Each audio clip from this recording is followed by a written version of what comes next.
Buletin Didik 29 Disember bersama saya Fazilah Harun. Assalamualaikum dan salam sejahtera. Kementerian Pendidikan KPM terus komited meninjau keadaan sekolah yang terjejas akibat banjir. Timbalan Menteri Pendidikan Datuk Dr. Ma Hang Sun turut melakukan tinjauan di dua sekolah jenis kebangsaan Cina sekitar Kelang semalam. Beliau melawat SJKC Puying 2 di Batu Empat Kelang dan SJKC Li Min di Kampung Teluk Gong. Kedua-dua sekolah juga mengalami kerosakan perabot dan kelengkapan seperti meja dan kerusi serta buku-buku sekolah. KPM sebelum ini memaklumkan kerja-kerja baik pulih dan menyelenggara akan dilakukan segera bagi menggantikan fasiliti atau aset sekolah yang rosak selepas ditenggelami air. Ia termasuk meneliti semula jenis perabot yang dibekalkan kepada sekolah, terutamanya yang terletak di kawasan berisiko banjir. Selain mengkaji sebelum membuat ketetapan khusus supaya bilik utama di sesebuah sekolah itu ditempatkan di tingkat atas bangunan terbabit.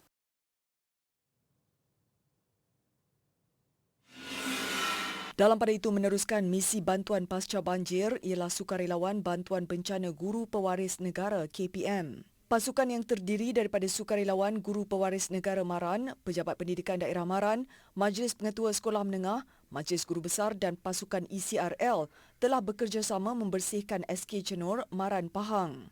Hampir 60 sukarelawan berjaya dikumpulkan dan mereka membersihkan seluruh kawasan sekolah untuk memberi keselesaan kepada murid-murid semasa pembukaan sekolah nanti. Memasuki hari ke-8 gotong royong pasca banjir, pasukan ini juga turun padang di kawasan terjejas sekitar Selangor membersihkan kediaman warga pendidik, sekolah dan komuniti. Sementara itu, 500 sukarelawan Kementerian Belia dan Sukan KBS mengambil inisiatif membantu kerja pembersihan kediaman dan kawasan sekitar mangsa banjir yang terjejas teruk di Hulu Langat. Program gotong royong pasca banjir ini disertai sukarelawan pelajar Institusi Pengajian Tinggi IPT serta diselia Jabatan Belia dan Sukan Negara JBSN. Gotong royong ini turut mendapat kerjasama semua agensi di bawah KBS dan pertubuhan bukan kerajaan NGO sekitar Lembah Kelang. Mereka melaksanakan kerja pembersihan di kawasan Batu 16 dan Desa Nanding Hulu Langat yang terjejas teruk minggu lalu. Kerja pembersihan membabitkan kira-kira 30 buah rumah di kawasan sekitar. Jentera berat seperti 10 jangkaut dan 20 lori turut digunakan bagi memudahkan kerja pengalihan sampah. Sementara itu, jumlah mangsa banjir terus merekodkan penurunan di 4 negeri manakala di Melaka masih kekal. Sehingga jam 6 petang tadi, 8,704 individu masih ditempatkan di 64 pusat pemindahan sementara PPS. Berdasarkan aplikasi Info Bencana JKM, jumlah mangsa di Selangor menurun kepada 2,285 orang di 13 PPS setakat petang tadi. Jumlah itu melibatkan 51 bayi dan 118 warga emas serta 11 orang kurang upaya OKU. Jabatan Bomba dan Penyelamat Selangor memaklumkan sehingga hari ini 94 operasi pembersihan, 24 proses sanitasi dan 360 pemantauan dilakukan. Manakala di Pahang, jumlah mangsa berkurangan dengan 6,322 orang masih di 47 PPS melibatkan daerah Bentong, Temerloh, Bera, Maran, Kuantan dan Pekan. Dewan SMK Seri Semantan di Temerloh menempatkan jumlah mangsa yang tertinggi iaitu seramai 1,007 orang. Sementara itu di Kelantan, 42 orang daripada 8 keluarga ditempatkan di PPS SK Tok Deh, Pasir Mas. Melaka pula 26 orang daripada 8 keluarga ditempatkan di PPS SK Penghulu Benteng, Jasin. Bagi Negeri Sembilan, 29 orang daripada 2 keluarga berada di 2 PPS di Jelebu.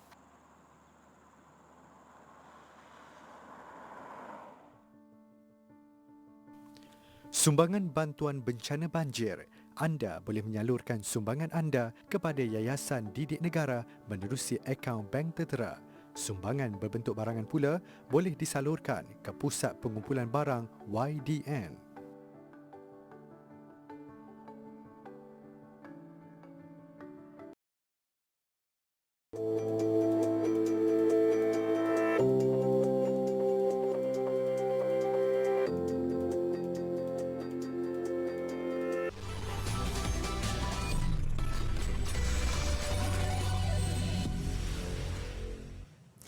Ujian penilaian kelas KAFA UPKK 2021 yang menggunakan modul penilaian kelas KAFA MP KAFA mencatatkan peratusan lulus keseluruhan sebanyak 95.37%.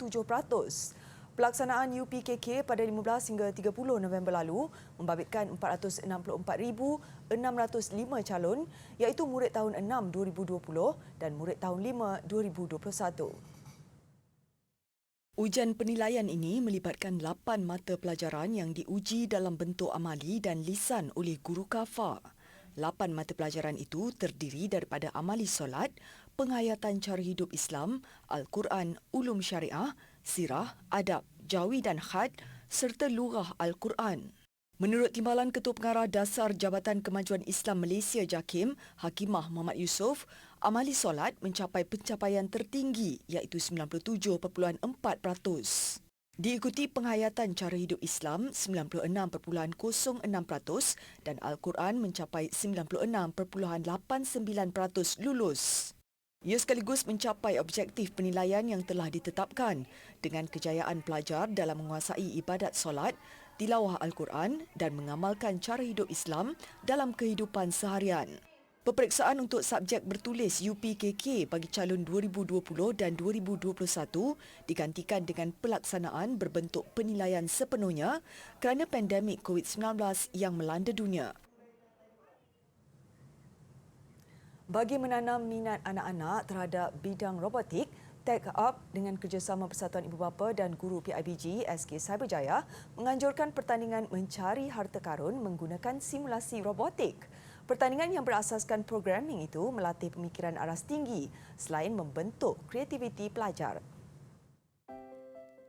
Berlangsung selama 4 hari, pertandingan dibuka kepada 2 kategori iaitu 7 hingga 9 tahun dan 10 hingga 12 tahun. Seperti mana pencarian harta karun secara tradisional, pertandingan ini memerlukan pemain mengarahkan robot untuk mencari petunjuk yang membimbing kepada petunjuk lain dan akhirnya membawa pemain kepada penemuan harta karun. Benda ni juga dia ada melibatkan kawalan robot secara virtual. Dia ada robot ada cabaran tersendiri. Jadi anak-anak ni perlu kawal robot tu melalui jalan yang telah disediakan untuk sampai ke tujuan treasure hunt tersebutlah. Jadi aktiviti ni juga boleh mengembangkan kreativiti anak-anak secara amnya lah. Jadi anak-anak juga dapat belajar basic programming dari bangku sekolah lagi lah. Dalam pertandingan ini, peserta diberikan panduan untuk mengkod robot menggunakan konsep kawalan jauh dan melaksanakan misi mencari harta karun sekitar Kuala Lumpur. Mereka turut diberi info mengenai bangunan bersejarah di ibu negara di dalam perisian Go Tech Up, antaranya Menara Kuala Lumpur, KLCC, Masjid Negara dan Tugu Negara. Aktiviti seumpama ini diharap dapat memupuk minat generasi baru untuk mengenali bangunan bersejarah di Malaysia di samping dapat mempelajari ilmu robotik yang dibawakan terus dari rumah. Anak-anak zaman sekarang ni banyak habiskan waktu dengan bermain game dengan gadget. Jadi kita slate program macam ni supaya mereka boleh tahu di sebalik gadget tu perlukan satu programming ataupun orang cakap kreatif yang agak tinggi. Jadi inilah peluang yang ada, mereka boleh kita boleh pupuk, kita boleh libatkan mereka. Pertandingan ini membuka ruang kepada anak-anak untuk mempelajari asas programming yang kini antara peluang kerjaya yang semakin diperlukan.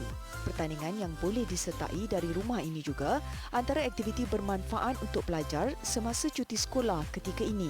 Ia secara tidak langsung dapat melatih pengendalian dan komunikasi antara manusia dan robot dengan lebih cekap seiring perkembangan teknologi masa kini. Harapan kami ni supaya anak-anak ni, lebih ramai lagi anak-anak yang dapat didedahkan dengan pengetahuan tambahan seperti inilah, supaya mereka boleh bersedia dengan cabaran masa depan. Sebab kalau kita tengok masa depan kita ni, teknologi ni berjalan dengan sangat rancak dan cepatlah. Jadi kita supaya mereka ada pengetahuan ni dan mereka bersedia.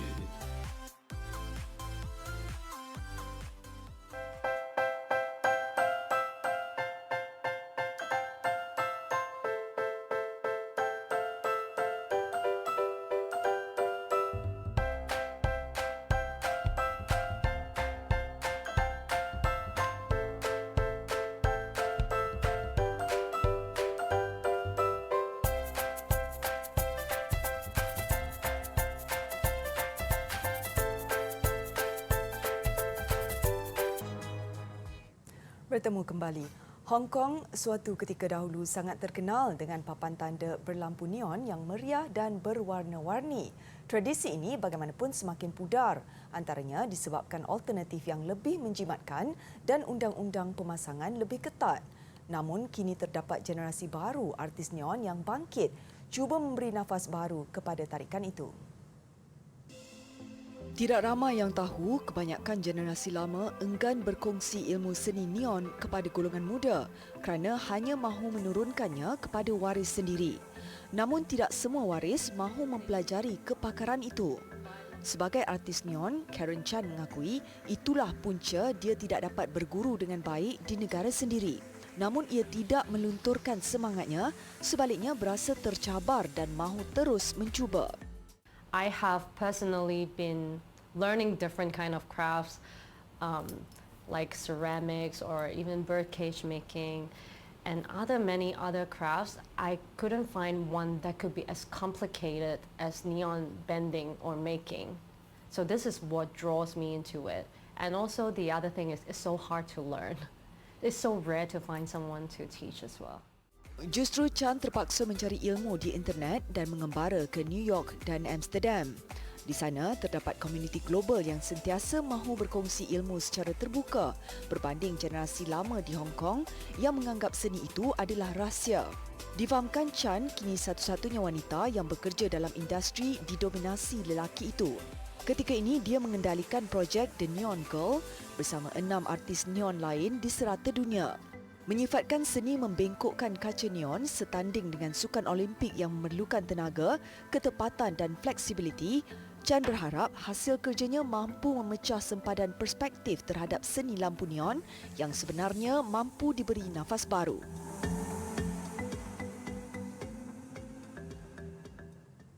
Aktris dan model terkenal Korea Selatan Shin Min-ah menyumbang 100 juta won atau lebih RM352,000 kepada kanak-kanak yang memerlukan. Menurut laporan media tempatan, sumbangan itu disalurkan untuk membantu keperluan sumber rawatan bagi kanak-kanak yang terkesan dengan COVID-19. Sumbangan termasuk membiayai sesi terapi dan bekalan rawatan. Sepanjang bergelar pelakon, Min-ah memang dikenali dengan sifatnya yang suka menderma.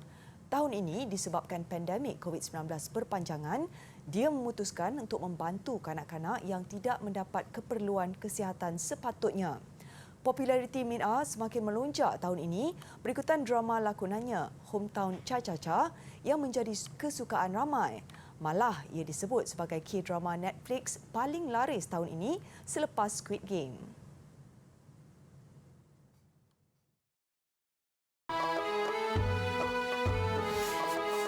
Mengapa lalang menjadi subur? Kerana dah lama orang tak lalu. Mengapa orang menjadi takbur? Kerana dadanya kurang berilmu. Gagak lalu, punggur rebah. Maksudnya, orang besar yang berlaku kurang adil kepada orang kecil kerana mahu memperlihatkan kekuasaannya.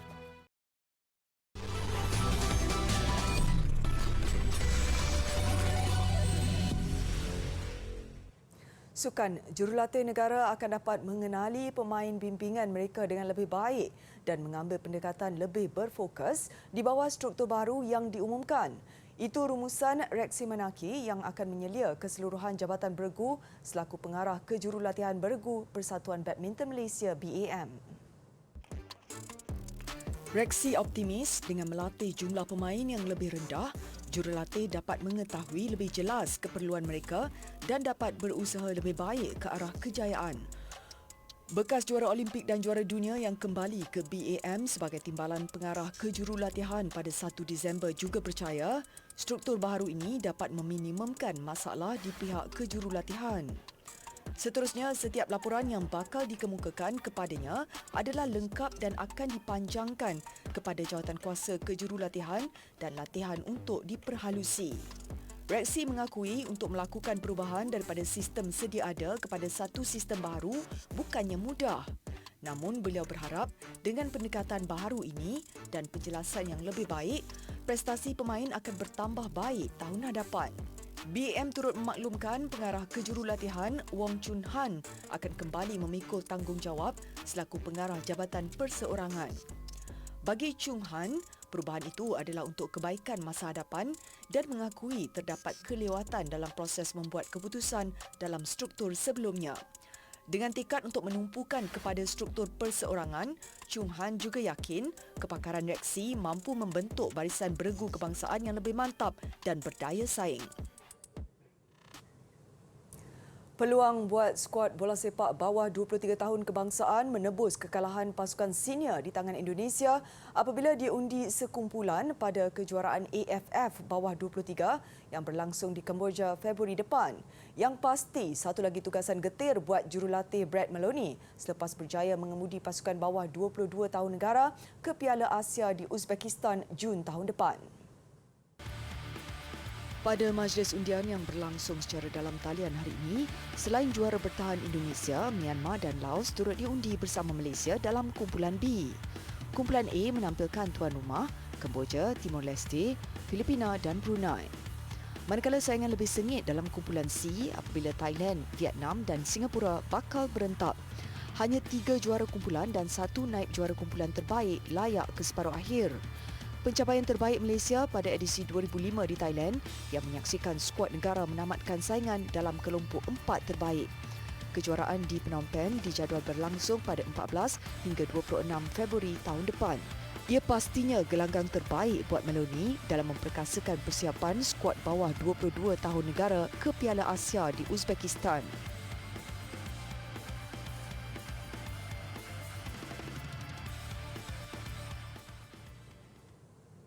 Bola sepak Piala AFF, perlawanan akhir pertama berlangsung malam ini menemukan Thailand dan Indonesia.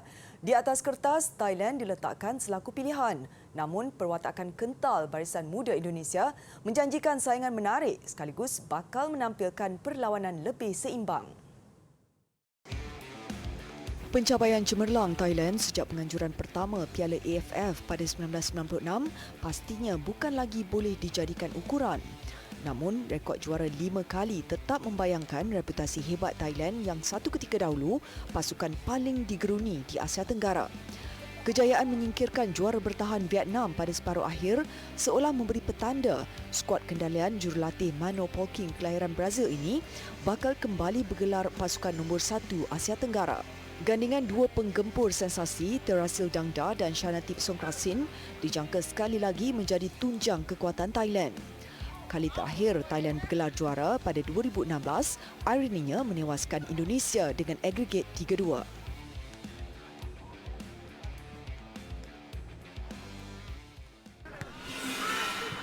Sementara itu, Indonesia turut menjalani sesi latihan terakhir menjelang perlawanan akhir pertama malam ini. Bukan rahsia lagi Indonesia memburu kejuaraan sulung untuk menamatkan penantian 25 tahun.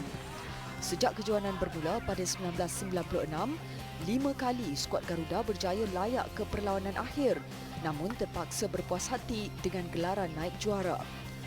Dengan muka baru dan perwatakan lebih matang yang digilap jurulatih Korea Selatan Shin Tae-yong, ramai juga pemerhati yang menjangkakan Indonesia mampu mencipta kejutan.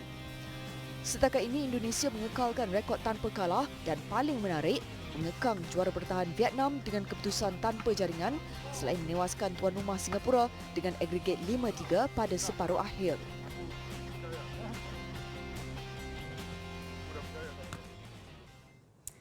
Kita ke perkembangan bola sepak Liga Perdana Inggeris. 4 perlawanan berlangsung menyaksikan Crystal Palace dan West Ham United menang selesa ke atas pencabar masing-masing. Manakala Southampton terpaksa berkongsi mata di gelanggang sendiri menentang Tottenham Hotspur. Namun paling mencuri tumpuan kekalahan pasukan di tangga kedua Liverpool kepada Leicester City. Jaringan tunggal Ademola Lookman pada minit ke-59 sudah memadai buat Leicester meraihkan kejayaan bermakna ke atas Liverpool. Nyata hari yang serba tidak menjadi buat Liverpool apabila ayam tambatannya Mohamed Salah gagal menyempurnakan penalti. Ini kali pertama The Reds gagal menjaringkan gol dalam saingan Liga sejak Mac lalu. Selepas 19 perlawanan, Liverpool ketinggalan 6 mata di belakang pendahulu Manchester City yang mengumpul 47 mata. Skuad kendalian Jurgen Klopp itu akan berdepan satu lagi tugasan sukar menentang Chelsea di arena lawan Isnin nanti.